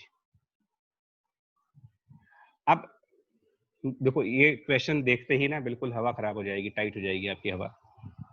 ठीक, हवा टाइट होने का मतलब देखो कि ये क्या बात हुई यार, अचानक से क्या पूछ लिया आपने, ये तो बड़ी मतलब अजीब सी बात हो गई. एनीवे, तो क्वेश्चन जब पढ़ा आपने, देखो ये कोई नहीं बताएगा, तुमको बता रहा हूँ कि क्वेश्चन को पढ़ते वक्त किन बातों का ध्यान रखना है. हर आदमी सोल्यूशन बता देगा तुम्हें. आप कहीं जाओगे तो सोल्यूशन मिल जाएगा क्वेश्चन का कि इसमें ये कर लेना, ये कर लेना. मैं तुमको उस लेवल पर प्रिपेयर करने की बात कर रहा हूँ जहां पर तुमको खुद समझ में आ जाए कि क्या करना चाहिए मुझे. मतलब क्वेश्चन में सोचने का तरीका क्या होना चाहिए वो बता रहा हूँ मैं आपको. और आपकी जगह मैं सोच तो सकता नहीं, आपके दिमाग में तो घुस नहीं जाऊंगा मैं. तो यहाँ पर बातें किस चीज की हो रही हैं क्वेश्चन में? टाइम की, और किसकी बात हो रही है? डायरेक्शन ऑफ मोशन की. टाइम और डायरेक्शन ऑफ मोशन, इन दो को इन्वॉल्व किया है मैंने. तो क्योंकि क्वेश्चन में मोशन के डायरेक्शन की बात हो रही है और मोशन के टाइम की बात हो रही है, तो टाइम और डायरेक्शन ये तो फिर सेकंड इक्वेशन में ही था और कहीं था ही नहीं है. तो Vx बराबर ux प्लस axt. इतनी देर में आप ये समझ गए होंगे कि जहां जहां टाइम और डायरेक्शन की बात होगी वहां वहां पर इन इक्वेशंस को यूज करना चाहिए आपको. अब पहला स्टेप मेरा क्लियर हो गया. इक्वेशन मेरी इक्वेशन सिलेक्शन पार्ट सही है, परफेक्ट है. अब आते हैं कि क्या मैं इसके अंदर क्या क्या नोन है और क्या क्या अननोन है. तो चलते हैं. सबसे पहले पहली लाइन पढ़ने के बाद, मतलब 2 सेकंड के बाद, तो टाइम को तो 2 सेकंड रख देते हैं, टाइम की जगह 2 सेकंड. ax तो 0 होगा. अब ये तो आप इतनी प्रैक्टिस करते करते समझ चुके हो. ux, क्या इस पूरे क्वेश्चन को पढ़ करके आपको इनिशियल वेलोसिटी के बारे में कोई इंफॉर्मेशन दिख रही है? यस और नो करके बताना है. क्या इस पूरे क्वेश्चन को पढ़ने के बाद कहीं पर ऐसा कुछ है जहां से आपको ये मालूम चल जाए कि इनिशियल वेलोसिटी क्या है, इनिशियल एंगल कितना है? No sir. नहीं है. पूरे क्वेश्चन में कहीं भी इनिशियल वेलोसिटी के बारे में कुछ बताया ही नहीं गया. तो आधे लोग क्वेश्चन को यही छोड़ देते हैं. 80% स्टूडेंट क्वेश्चन को यही छोड़ देते हैं. वो सोचते हैं कि क्वेश्चन इनकम्प्लीट है. और मैं क्या कहता हूँ, रिस्क उठाओ. रिस्क क्या है? आप इनिशियल वेलोसिटी का कोई मैग्नीट्यूड मान लो और इनिशियल वेलोसिटी की डायरेक्शन मान लो. तो सपोज करते हैं कि इनिशियल वेलोसिटी u है और थीटा एंगल पर है, और इस बिहाफ पर मैं ux को कह दूंगा u cos theta on this behalf. अब vx कितना होगा? vx कितना होगा यार? v cos 30. तो बाद वाली वेलोसिटी. अब बाद वाले वेलोसिटी में डायरेक्शन तो दिया है, बाद वाली वेलोसिटी में डायरेक्शन तो दिया है, लेकिन उसकी वेलोसिटी की वैल्यू नहीं दी है. तो घबराना नहीं है, जो नहीं दिया है उनको मानते चले जाओ. डायरेक्शन दिया है ना 30 डिग्री, वेलोसिटी नहीं दी है तो उसको v मान लेंगे और उसके हिसाब से कंपोनेंट कर देंगे. v cos 30 यानी कि v रूट 3/2. ये इक्वेशन 1 हो गई. इक्वेशन 2 की तरफ गए, y कंपोनेंट्स की तरफ. तो इनिशियल वेलोसिटी का y कंपोनेंट लिखा है u sin थीटा, एक्सेलरेशन का y component minus g into T. g का मतलब 10 हो जाएगा, वो माइनस 10 इंटू टी, टाइम 2 हो गया. और वेलोसिटी का y component v sin theta हो गया. ये हो गई आपकी दूसरी इक्वेशन। ठीक, ये सब कुछ कितने टाइम बाद कर रहे हैं हम लोग? After 2 seconds. 2 seconds. आफ्टर 1 मोर सेकंड पे आओ। आफ्टर 1 मोर सेकंड्स, सर वो v sin theta sir v sin theta को भी मतलब by 2 भी कर सकता है सर। थीटा मतलब वहाँ 30 डिग्री है एक्चुअली। थीटा का मतलब ये 30 डिग्री है यहाँ पर, मतलब v/2 कर देते हैं, ज्यादा अच्छा होगा उसको। Yes sir. v/2 कर लो, ज्यादा अच्छा है। तो आफ्टर 1 मोर सेकंड का मतलब टोटल 3 सेकंड्स हो गए, जानते हो। फिर इन्हीं इक्वेशंस को लगाएंगे। ऐसा नहीं कि नई इक्वेशन कोई आएंगी और कुछ चमत्कार हो जाएगा यहाँ पर, कोई चमत्कार नहीं होगा। आपको इन इक्वेशंस को यूज करना आना चाहिए, इनकी प्रैक्टिस करनी पड़ेगी, और इन्हीं से हम क्वेश्चन सॉल्व करेंगे।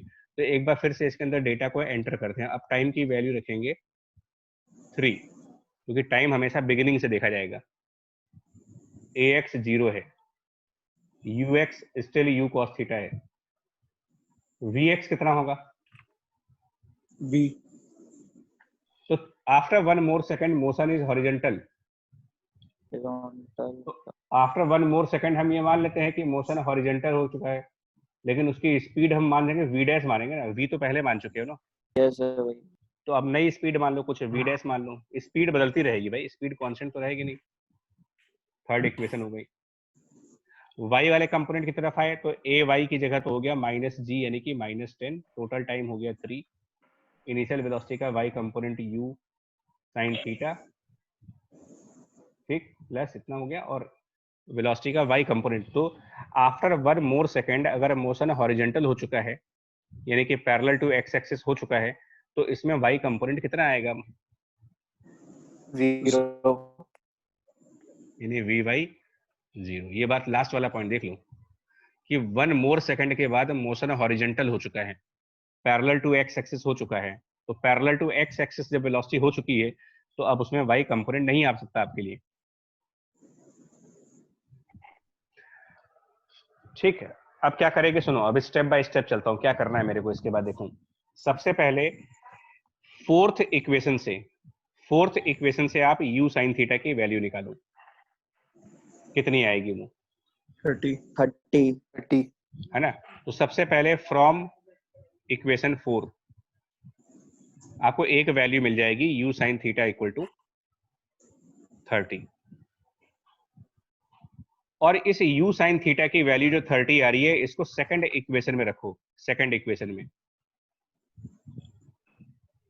20 आ रहा है फिर v। पुट इन इक्वेशन 2 और उससे क्या निकालो, v कितना आ रहा है? 20। अब उस v को फर्स्ट इक्वेशन में रखो। अब ये क्वेश्चन सॉल्व करने की बात हो गई, अब इक्वेशंस बन चुकी हैं। पुट इन द इक्वेशन 1 और उससे u cos थीटा निकालो, कितना आ रहा है?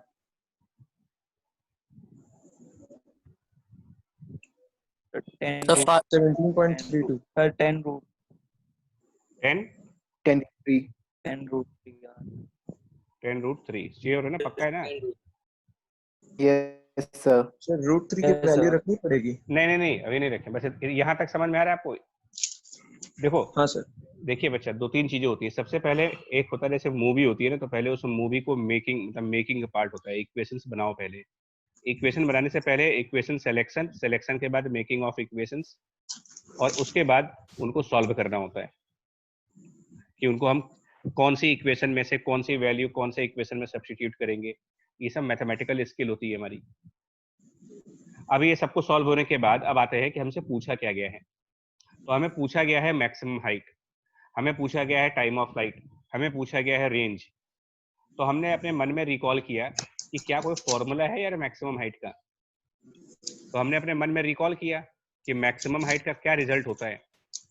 ये तो फॉर्मूला बेस्ड क्वेश्चन है। तो मैक्सिमम हाइट होता है u square sine square theta divided bye 2g। अभी भी थोड़ी देर पहले डिराइव किया था, यानी कि u साइन थीटा का स्क्वायर अपॉन 2g। फिर मैंने रिकॉल किया टाइम ऑफ फ्लाइट का फॉर्मूला। तो टाइम ऑफ फ्लाइट का फॉर्मूला रिकॉल होने के बाद आया 2u sine theta divided bye g। और फिर रेंज का फॉर्मूला रिकॉल किया, ठीक है, रेंज का फॉर्मूला। तो अब यहाँ पर थोड़ी सी मेमोरी भी आपकी चेक हो रही है कि क्या आपको फॉर्मूले कुछ याद रहते हैं कि नहीं। Sir u square sin 2 theta. U square sine 2 theta 2 upon, theta divided by by g. जी। अब हम इसमें साइन 2 थीटा को ओपन कर देते हैं 2 साइन थीटा कॉस थीटा से, तो 2 अलग हो जाएगा, उसमें से एक साइन थीटा को यू के साथ क्लब कर देंगे और एक कॉस थीटा को एक और यू के साथ क्लब कर देंगे, यू का स्क्वायर है वहां पर। अब प्रीवियस पेज पर देखो अगर आप, तो आपको यू साइन थीटा की वैल्यू 30 पता है और यू कॉस थीटा की वैल्यू 10√3 पता है। क्या इतने से हमारा आंसर नहीं आ जाएगा? अगर मुझे यू साइन थीटा पता है और यू कॉस थीटा पता है, तो मेरे को यहाँ पर यू साइन थीटा ही तो चाहिए। तो 30 स्क्वायर अपॉन 2 इंटू जी 20, यहाँ पर भी मुझे यू साइन थीटा चाहिए, यहाँ पर मुझे दोनों चाहिए, तो 2/10 यू साइन थीटा 30 और यू कॉस थीटा पीछे सॉल्व होके आया है 10√3। आगे सारे आंसर्स कैलकुलेशंस करने के बाद 45 मीटर की मैक्सिमम हाइट, 6 सेकंड्स का टाइम ऑफ फ्लाइट, बोलो, और 60√3 मीटर का रेंज।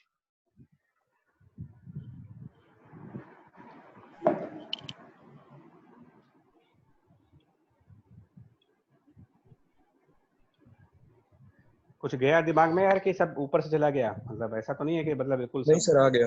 नहीं सर, आ गया बैठ सर। गया है दिमाग के। सर लास्ट वाला समझा दी सर एक और बार, आर वाला।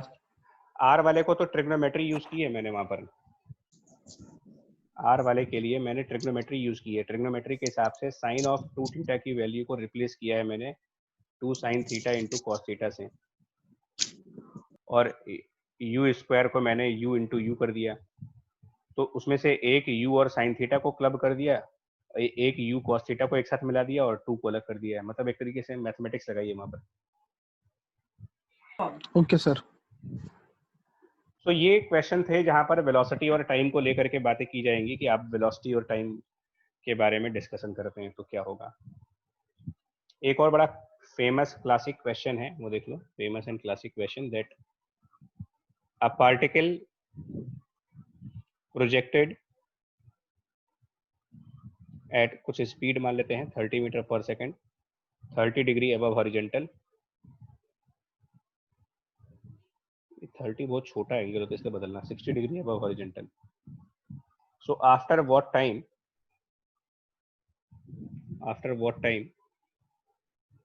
particle will be moving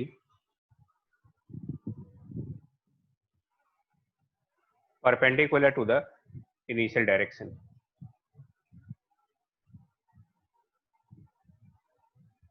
ये क्वेश्चन है आपका। Particle will be moving perpendicular to the initial direction. आपको बातों से समझ में आ रहा है कि इसमें कौन सी इक्वेशन लगनी चाहिए, किन चीजों की बात हो रही है, बातों से समझ जा रही है। बात डायरेक्शन की हो रही है और टाइम की हो रही होगा, डायरेक्शन और टाइम को लेकर के बात हो रही है, तो कौन सी इक्वेशन, इसका मतलब कौन सा इक्वेशन यूज करना है मेरे को फिर यहाँ पर?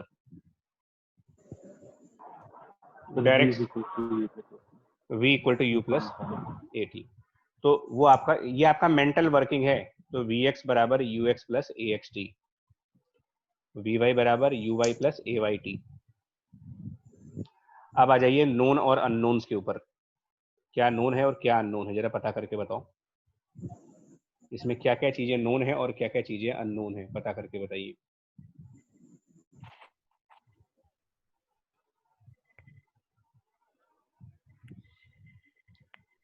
तो क्या इनिशियल वेलोसिटी के बारे में इंफॉर्मेशन है? क्या उसका यूएक्स निकाल सकते हैं? Yes sir. यस कितना? सर। कितना? 15 सर 15। अच्छा, ax तो जीरो, इधर वाला तो जीरो हो जाएगा। इनिशियल वेलोसिटी का y component 15√3, ay minus 10 into T. अब क्या बाद वाले इसमें टाइम अननोन है, टाइम अननोन है, ध्यान देना है, पूछा गया है। तो इसका मतलब बाद वाली वेलोसिटी में कुछ पता होना चाहिए। बाद वाली वेलोसिटी कह रही है कि 90 डिग्री ऑफ इनिशियल डायरेक्शन है, तो इसका मतलब क्या हुआ देखो, कि अगर इनिशियल वेलोसिटी, इसका मतलब तो ये हो गया, देखिए डायरेक्शन पे ध्यान देना जरा, कि अगर इनिशियल वेलोसिटी हॉरिजॉन्टल से 60 डिग्री एंगल ऊपर है, कि जो हॉरिजेंटल लाइन है उससे 60 डिग्री एंगल ऊपर है वो, तो बाद वाली वेलोसिटी उससे कितने हॉरिजेंटल से कितने एंगल पर किधर की तरफ होगी? क्वेश्चन को पढ़ करके बताओ। नहीं, क्वेश्चन तो पढ़ो। Particle will be moving perpendicular to the initial direction. तो जिस तरफ आप इनिशियली चल रहे थे उसके परपेंडिकुलर चलना है तुम्हें। -30 सर, -30 तरीके से। इनिशियल वेलोसिटी के पर, यही मैं कह रहा हूँ, क्वेश्चन को लैंग्वेज, क्वेश्चन की लैंग्वेज रीडिंग आपकी इंपॉर्टेंट है पार्ट। लैंग्वेज रीडिंग नहीं कर पा रहे हो अगर क्वेश्चन की, तो आप क्वेश्चन को कर भी नहीं सकते। फिर हमेशा ये प्रॉब्लम बनी रहेगी कि सब समझ में आता है, क्वेश्चन नहीं होता। भाई 90 डिग्री इनिशियल डायरेक्शन से जाना है आपको, तो इनिशियल डायरेक्शन के परपेंडिकुलर लेके जाओ ना। जो इनिशियल डायरेक्शन है उसके परपेंडिकुलर एक वेलोसिटी बना लो, इनिशियल वेलोसिटी के परपेंडिकुलर आ जाओ। और ये हम थोड़ी कह रहे हैं, ये तो क्वेश्चन में कहा जा रहा है भाई कि इनिशियल वेलोसिटी के 90 डिग्री के एंगल पर बाद वाली वेलोसिटी है, यानी ये v हो गया।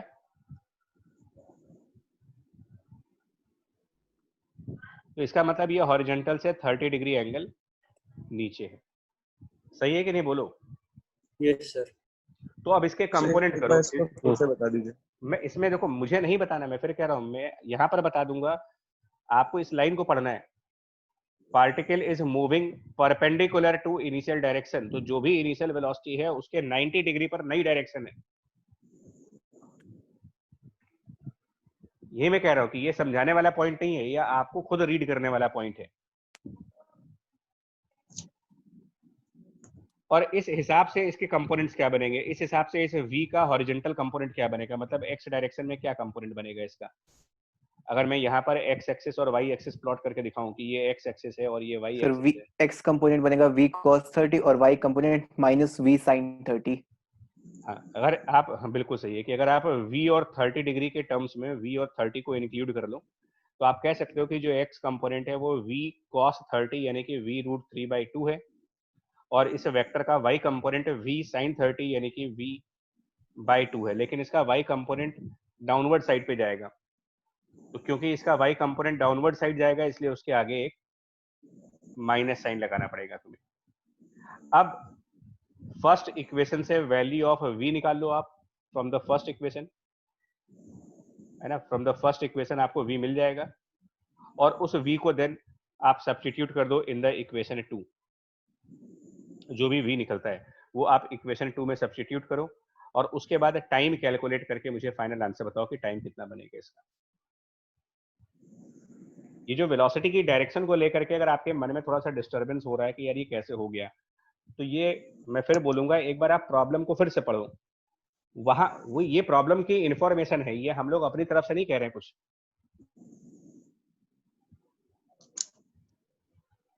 सो फर्स्ट इक्वेशन से v की वैल्यू को निकालेंगे और वो सेकंड वाली इक्वेशन में सब्स्टिट्यूट कर देंगे, और सेकंड वाली इक्वेशन में सब्स्टिट्यूट करने के बाद थोड़ा सा सिंप्लीफिकेशन होगा, कैलकुलेशंस होंगी, बट उस कैलकुलेशंस को करने के बाद आपको टाइम की एक वैल्यू बनेगी। कुछ क्या बनती है वो आप मुझे बताओ। 3.86। मतलब रूट के फॉर्म में बता दो ना। Sir 2√3 seconds. 2√3। हाँ, अब सही है, बिल्कुल सही है सर। बोलिए बोलिए बोलिए। सर जो फाइनल वेलोसिटी है सर, ये नेगेटिव डायरेक्शन में क्यों हुई सर, ये लॉजिक बता दीजिए। भैया प्रोजेक्टाइल पहले ऊपर की तरफ, अच्छा ये बताओ, समझ गया तुम्हारा डाउट, समझ गया मैं। एक बात बताओ, जब आप प्रोजेक्टाइल को थ्रो करोगे तो वो थ्रो करने के बाद किस तरफ जाता है, मतलब एक अगर बॉल ऊपर फेंकी जाए हॉरिजॉन्टल लाइन से ऊपर की तरफ, प्रैक्टिकली सोचिएगा, और ये वर्टिकल लाइन है, तो अगर आप हॉरिजॉन्टल लाइन से उसको किसी एंगल पर ऊपर की तरफ थ्रो करो तो कहाँ जाएगा वो। अगर मान लो 60 डिग्री एंगल पर हमने इसको थ्रो किया with some speed 30 metre per second, तो किस तरीके की जर्नी होती है, क्या ये प्रोजेक्टाइल करता हुआ वापस ऐसा नहीं आता, मतलब पैराबोला बना करके। Yes sir. तो ये जो इनिशियल डायरेक्शन है, क्या इसके ऊपर भी जा सकते हैं क्या, कभी कभी ऐसा हो सकता है कि इसके ऊपर की तरफ यानी इधर मोशन होने लगे, क्या ये पॉसिबल है। नहीं सर, ग्रेविटी है इसलिए नीचे ही आएगा। तो इसका मतलब मोशन इनिशियल वेलोसिटी से नीचे की साइड ही होगा ना हमेशा। Yes sir. और इसी लॉजिक से मैंने बाद वाली वेलोसिटी को इनिशियल वेलोसिटी के, एक मिनट, इसी लॉजिक से मैंने यहाँ पर बाद वाली वेलोसिटी इनिशियल वेलोसिटी से 90 डिग्री नीचे दिखाई है, क्योंकि ऊपर तो जा ही नहीं सकते। आप इस डायग्राम को देखो ना, मोशन हमेशा इनिशियल डायरेक्शन से नीचे की तरफ होता है। Yes sir. तो आप इनिशियल वेलोसिटी से 90 डिग्री नीचे की तरफ बाद वाली वेलोसिटी दिखाओगे, ऊपर की तरफ नहीं दिखा सकते। ठीक है सर, थैंक यू सर। ठीक है चलो ओके बेटा। अब एक दो क्वेश्चंस बस और बचे हैं, नेक्स्ट प्रॉब्लम पे आइए। तो फिर से a particle projected at 60 degree with, उसकी स्पीड वैसे भी कुछ मान लेंगे 20 metre per second. Particle projected at 60 degree with 20 metre per second. Find part 1, उसकी मैक्सिमम हाइट क्या होगी, फाइंड द मैक्सिमम हाइट। और सेकंड पार्ट में आपको बताना है स्पीड एंड डायरेक्शन। अब थोड़ा सा आपको प्रॉब्लम होने वाली है, speed and direction at height which is half of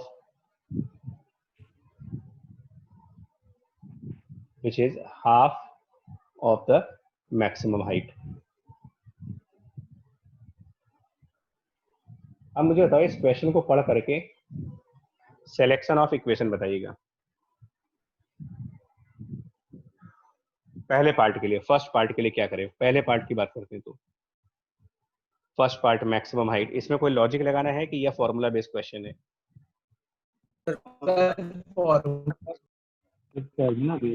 formula based का मतलब यहाँ पर आपका मेमोरी टेस्ट होगा कि आपकी याददाश्त कैसी है, आप गजनी तो नहीं हो कहीं।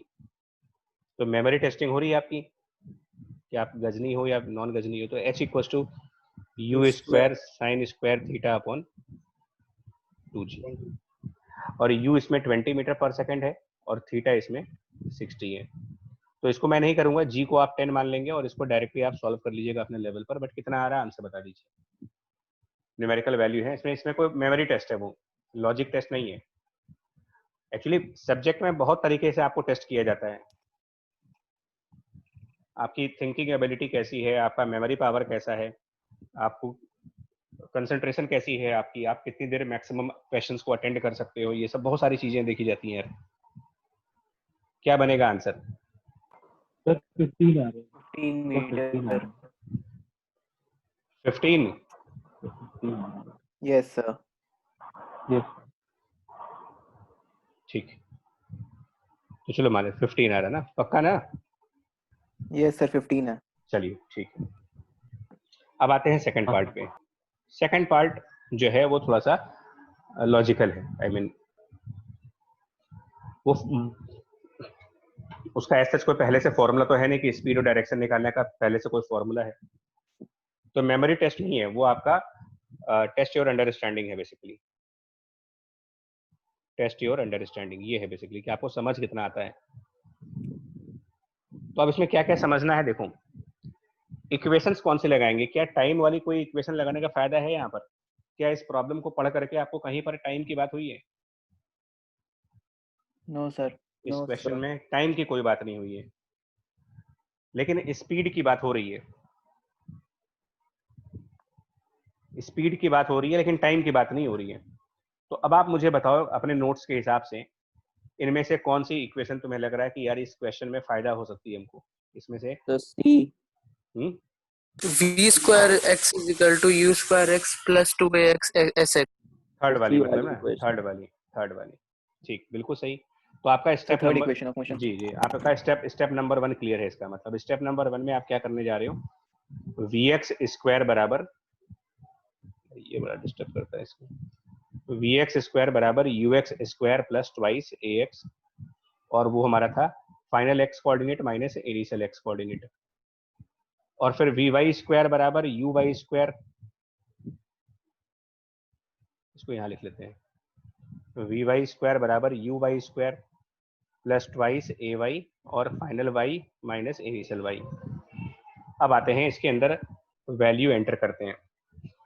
डायग्राम बना सकते हो आप, चाहो तो डायग्राम ड्रॉ कर सकते हैं, है ना। डायग्राम बनाने से थोड़ा सा हेल्प हो जाती है, डायग्राम बनाने से क्वेश्चन जो है वो थोड़ा समझ आने लगता है और कुछ नहीं होता मतलब।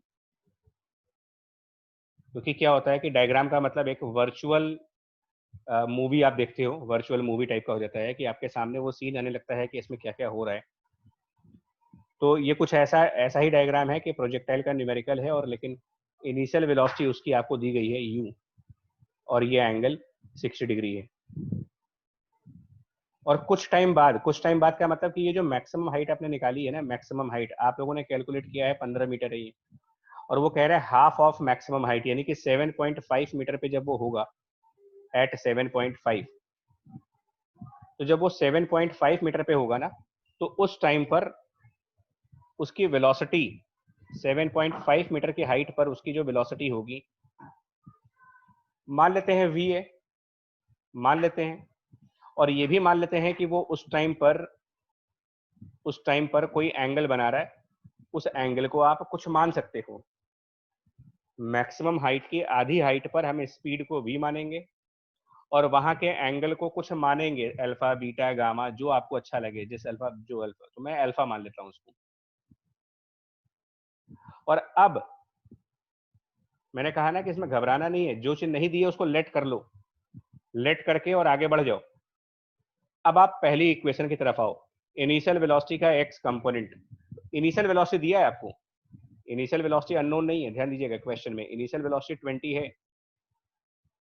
तो फिर हम लोग डेटा एंटर पे आते हैं, इनिशियल वेलोसिटी का एक्स कंपोनेंट 20 cos 60 यानी कि 10 उसका स्क्वायर, और ये पूरा सेकंड टर्म जीरो हो जाना है because of A x that is zero, और वी एक्स तो जो आपने लेट किया है उसके हिसाब से एक्स कंपोनेंट की वैल्यू, हम लोगों ने वी लेट किया है और अल्फा लेट किया है, वी और अल्फा, वी लेट किया है और अल्फा लेट किया है, बी कॉस अल्फा। हाँ, तो उसका स्क्वायर करेंगे तो v square cos square alpha, first equation. दूसरे वाले इक्वेशन पे क्या चलता है देखिए, वाई वाले की तरफ आते हैं जरा, वाई वाले की तरफ। तो इनिशियल वेलोसिटी का वाई कंपोनेंट 20 sin 60 होगा विच इज 10√3 उसका स्क्वायर, ठीक है जी, 10√3 का स्क्वायर। ए वाई -10 होने की वजह से यहाँ -20 होगा, इनिशियल लोकेशन उसकी 0,0 है। 7.5 मीटर की हाइट पे जब पहुंच जाएंगे तो वाई कितना रखोगे आप यहाँ पर? 7.5 मीटर का मतलब इसका कौन सा कोऑर्डिनेट हुआ, वो वाई कोऑर्डिनेट हुआ या वो एक्स कोऑर्डिनेट हुआ? हाइट की बात कर रहे हैं, हाइट यानी कि वाई हो गया 7.5, और इनिशियल वाई नॉट का मतलब इनिशियल वो कहाँ पे था, 0 हो गया, 0 और वी वाई की जगह पर हम लोग वी साइन अल्फा रखेंगे, वी और अल्फा के हिसाब से, यहाँ पर वी साइन अल्फा का स्क्वायर रख दो, ये हो गई आपकी सेकंड इक्वेशन। अब इनको सॉल्व कैसे करेंगे यार, ये तो हो गया कि इक्वेशन तो मैंने बना ली, अब आते हैं इनको सॉल्व कैसे करेंगे। ठीक है, तो सॉल्व करने का सबसे बढ़िया तरीका है आप इन दोनों इक्वेशंस को उठा करके ऐड कर दो। तो ऐड करते हैं 1 + 2, इक्वेशन 1 + 2। इससे क्यों होगा कि लेफ्ट साइड पर इक्वेशन 1 साइन और कॉस स्क्वायर, हाँ v square cos square alpha है और यहाँ v square sine square alpha है। जब ऐड करोगे तो ट्रिग्नोमेट्री आइडेंटिटी लग जाएगी कि sign square alpha plus cos square alpha की वैल्यू 1 हो जाती है। तो लेफ्ट हैंड साइड आपका सीधा सीधा क्या बन जाएगा, वी स्क्वायर। और राइट हैंड साइड पर जब ऐड करेंगे उन दोनों इक्वेशंस का राइट हैंड साइड ऐड करेंगे तो फर्स्ट इक्वेशन का राइट हैंड साइड 100 है, और सेकंड इक्वेशन का राइट हैंड साइड जो है उसमें पहले 10√3 का स्क्वायर यानी कि 300 माइनस ये 20 इंटू 7.5 यानी कि 150, कुल मिलाकर के ये वैल्यू जो बनेगी वो 250 बनेगी, यानी v equals to square root of 250। अभी ये थोड़ा सा साइंटिफिक कैलकुलेटर यूज कर लो, है ना, जो भी आएगा स्क्वायर रूट ऑफ 250 निकालना आपको, तो ये साइंटिफिक कैलकुलेटर से हो जाएगा, ऐसा कोई प्रॉब्लम नहीं है। तो 15.81 जी 15.81।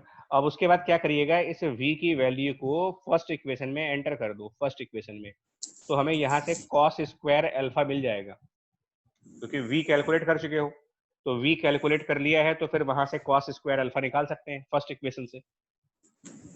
v की वैल्यू वहां पर पुट कर दें अगर, तो cos स्क्वायर अल्फा की वैल्यू मिल जाएगी, तुम्हें मिल जाएगी। Yes sir. यस कितनी कितनी आएगी? अगर इनमें से v की वैल्यू को फर्स्ट इक्वेशन में पुट करें तो cos स्क्वायर अल्फा कितना आ जाएगा? 2/5 cos स्क्वायर अल्फा 2/5, यानी कि cos अल्फा कितना आएगा फिर? सर √2/5। हाँ, अब आप लगा दो साइंटिफिक कैलकुलेटर। cos अल्फा अगर √2/5 है तो साइंटिफिक कैलकुलेटर से चेक कर लो कि इसमें अल्फा कितना आना चाहिए।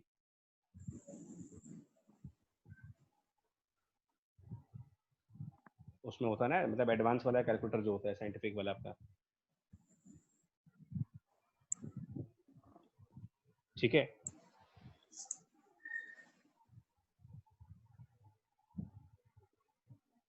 देखिएगा उसको।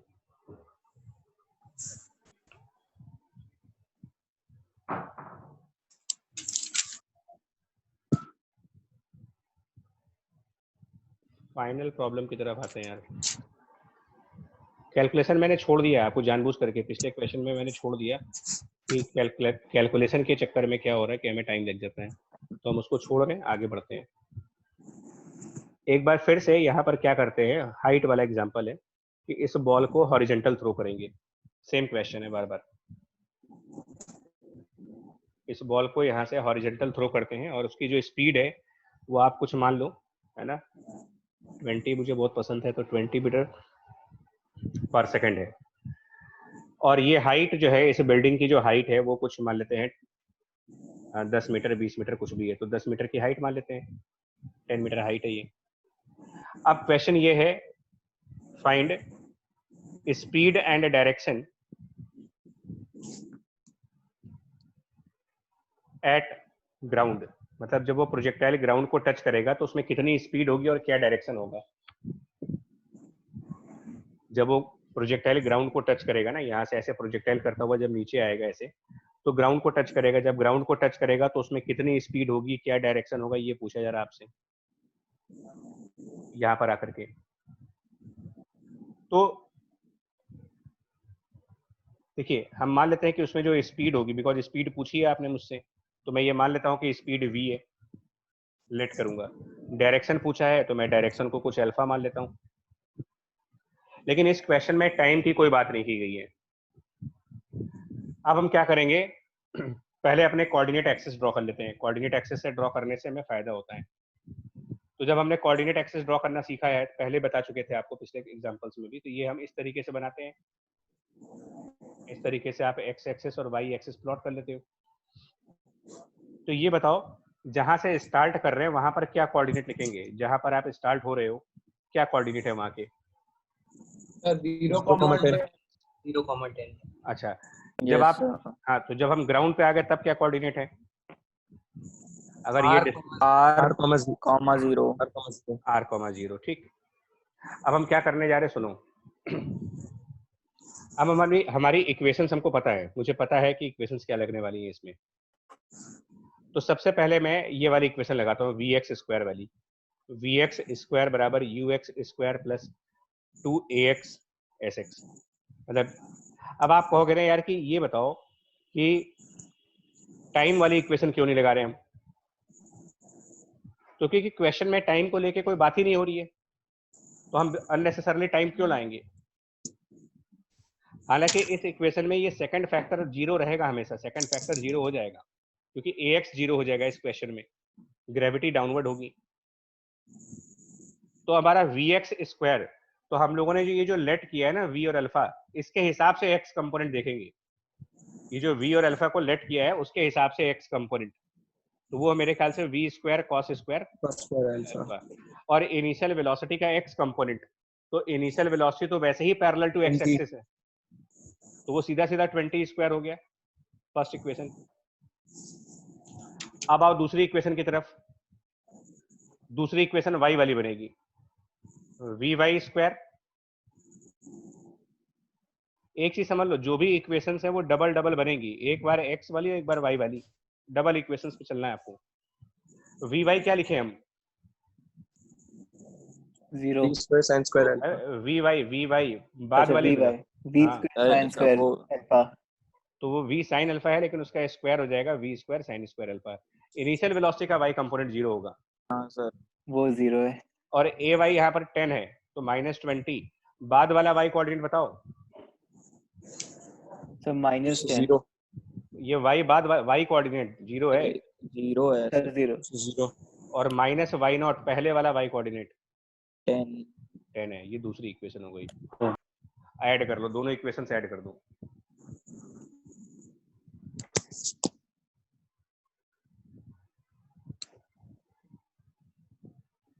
कर रही है आपने ऐड? तब v स्क्वायर हो जाएगा सर 10 रूट 6 आ रहे हैं अभी। 10 रूट तो 6 v मीटर 10 पर रूट 10 सेकंड। रूट 6 आ रहा है। बच्चा आप जल्दी कर लो, बस खत्म होना है। तो v 10 root 6 metre per second solve करके, ठीक। और अल्फा सर √2/3। ये cos अल्फा आ रहा है ना, cos alpha. Yes sir. cos alpha की वैल्यू क्या आ रही है? √2, मतलब सब कुछ रूट के अंदर है। अंडर रूट, हाँ सब कुछ रूट के अंदर है। Yes sir. चलिए अब जल्दी से एक लर्निंग का पॉइंट है खत्म करने, एक लर्निंग पॉइंट इसमें और है। लर्निंग पॉइंट ये है बच्चा यहाँ पर कि अगर मैं, ये क्वेश्चन पूरा हो गया, ठीक है। लर्निंग पॉइंट ये है कि अगर मेरी इनिशियल वेलोसिटी ये जो 20 थी, है ना, ये जो 20 थी आपकी इनिशियल वेलोसिटी, ये इनिशियल वेलोसिटी हॉरिजॉन्टल ना होकर के किसी डायरेक्शन में रही होती तो, अगर मैं अपनी इनिशियल वेलोसिटी जो अभी मैंने 20 ली है ना हॉरिजॉन्टल साइड पर, मैं सब कुछ एज इट इज रखना चाहता हूँ, सब कुछ ऐसा ही रहेगा मेरा, सब कुछ एज इट इज। मैं सिर्फ एक चेंज कर रहा हूं और वो चेंज आप देखो, हम सिर्फ इसमें एक चेंज करेंगे और वो चेंज ये होगा कि हम अपनी इनिशियल वेलोसिटी जो होगी,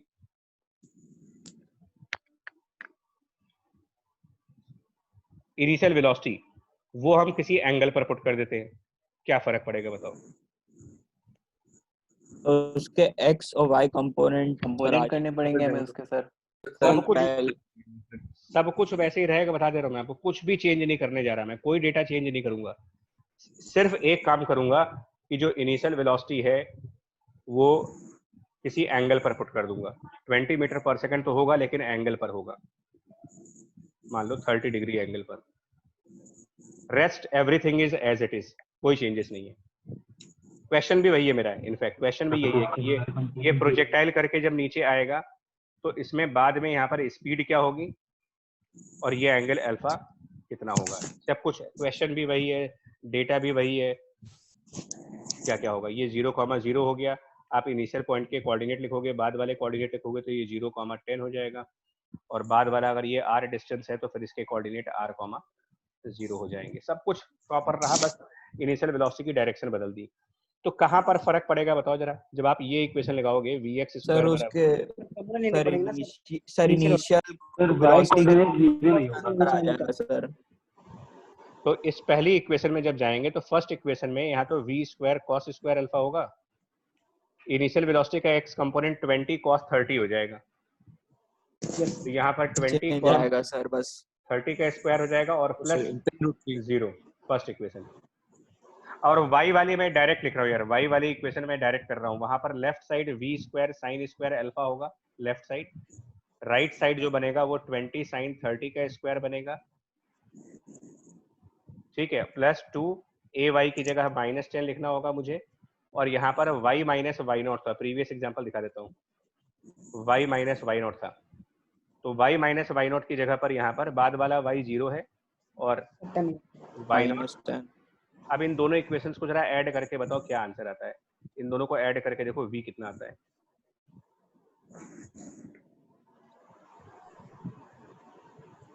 तो सेम ही आंसर आ रहा है b का, कितना? 10√6 जी, तो v हमारा 10√6 आएगा। रिकॉर्डिंग खराब कर देते हैं लोग। सर वही आ रहा है सर, लेकिन cos अल्फा कितना आ रहा है? पिछली बार cos अल्फा जो आया है वो √2/3 है, अब की बार बताओ।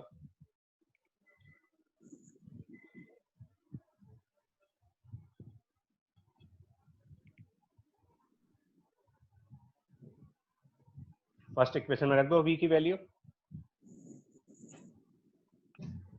10√3 आएगा। हम्म?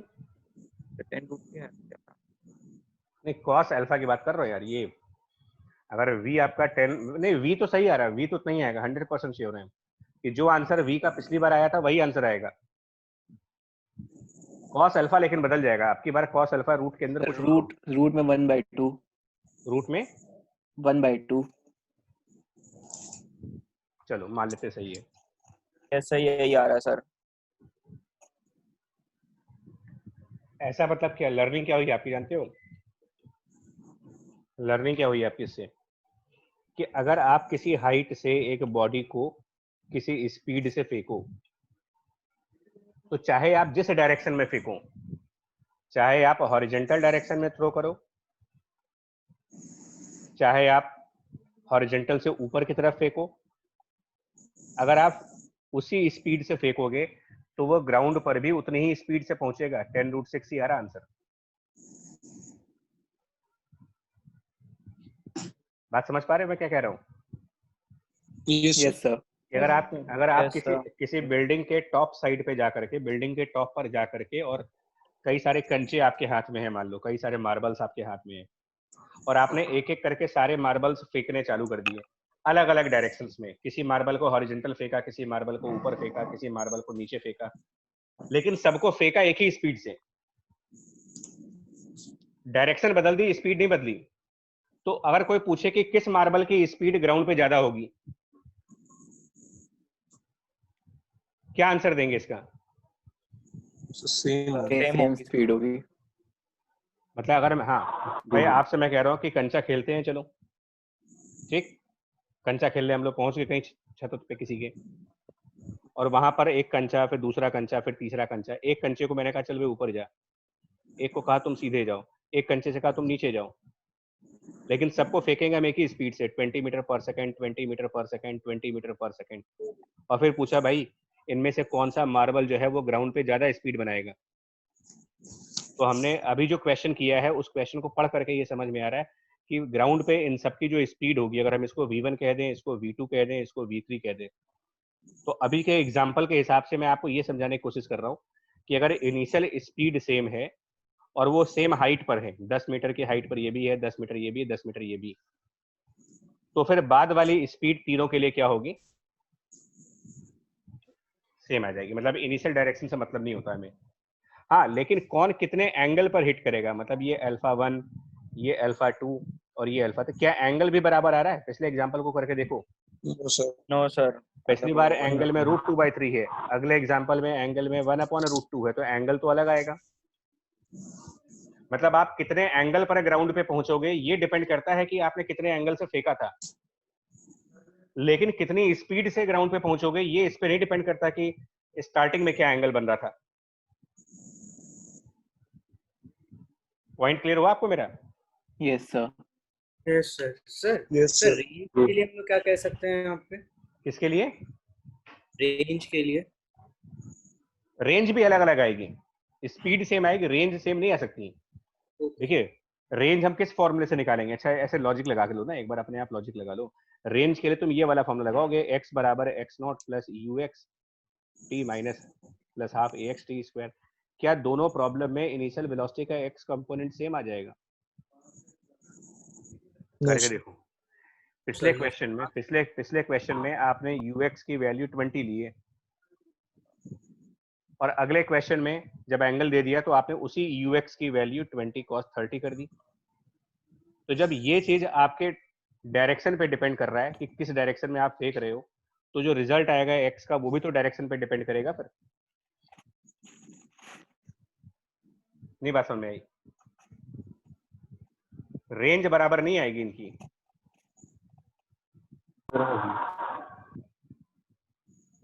ठीक है,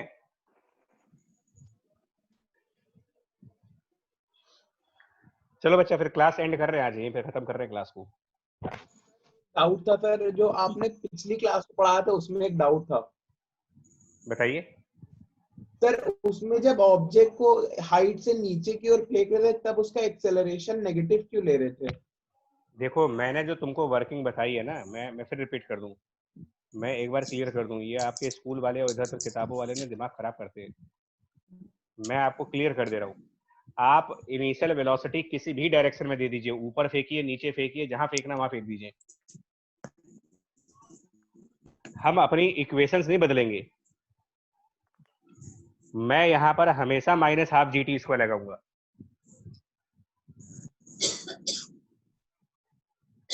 आप एक बार एग्जांपल देखना, मैंने हमेशा बोला है कि आप चाहे अपवर्ड थ्रो करो, चाहे डाउनवर्ड थ्रो करो, चाहे लेफ्ट थ्रो करो, राइट थ्रो करो, हमें उससे मतलब नहीं है। हमने अपनी एक इक्वेशन को फिक्स कर रखा है। आप लोग को बताया क्या जाता है स्कूलों में, वो बता रहा हूँ। स्कूल वाले क्या बताते हैं, या और किसी जो बेकार किताबें हैं, कि जब डाउनवर्ड फेंका जाए तो ग्रेविटी को प्लस कर लेना, जो अपवर्ड फेंका जाए तो ग्रेविटी को माइनस कर लेना।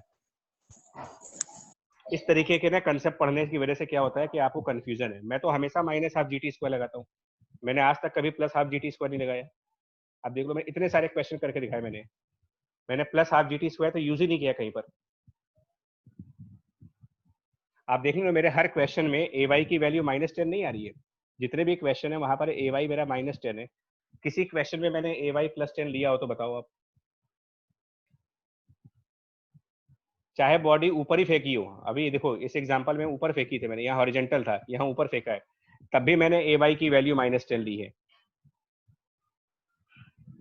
मैं अगर बॉडी नीचे फेंकूंगा तब भी ay -10 लूंगा मैं। इसलिए उस कंफ्यूजन से बाहर आ जाओ और एक सेट मेथड बना करके न्यूमेरिकल्स को करना चालू करिए। एक सेट मेथड की यही रूल है। वो जो तरीका बताया जाता है ना, वो कंफ्यूजन ज्यादा क्रिएट करेगा आपको। और तुम लोग के लिए प्रॉब्लम दूसरी एक और हो गई अब, कि दो जगह से पढ़ रहे हो, तो कुछ उधर कुछ मेथड बता दिया, इधर कुछ और मेथड हो गया, अब और पजल्ड हो गए। तो एक न्यूमेरिकल करने के लिए आपको दोनों में से किसी एक को चुनना होगा कि आप न्यूमेरिकल करने के लिए मेरा मेथड फॉलो करोगे या फिर उनका मेथड फॉलो करोगे। इसको कर लो। और हम लोग जो बता रहे हैं ट्रस्ट करिए भाई, ऐसा नहीं है इन्हीं चीजों को पढ़ करके रैंक्स आई हुई हैं, और वो भी डबल डिजिट रैंक्स भी आई हुई हैं, ऐसा नहीं है। सेम कंसेप्ट पढ़ करके तो 100% सही पढ़ रहे हो, ट्रस्ट रखो, कोई प्रॉब्लम नहीं है। ठीक है,